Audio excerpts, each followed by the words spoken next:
咁呢一本新約導論咧，其實喺全美神學院啦，或者一啲大學關於聖經嘅一啲嘅科目入邊咧，其實一定都會睇嘅。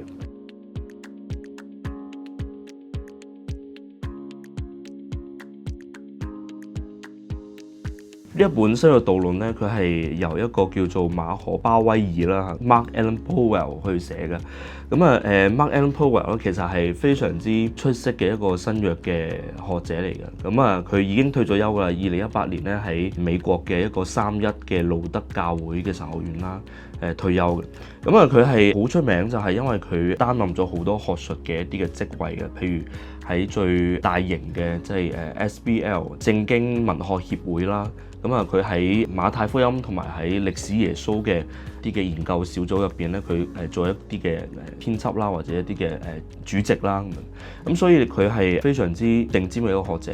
呢一本新約導論咧，其實喺全美神學院啦，或者一啲大學關於聖經嘅一啲嘅科目入邊咧，其實一定都會睇嘅。所以佢係一個好有分量嘅學者嚇。喺唔同嘅新約嘅研究領域咧，其實都有好深嘅造詣嚇。所以係即係非常之好嘅一個學者嚟嘅。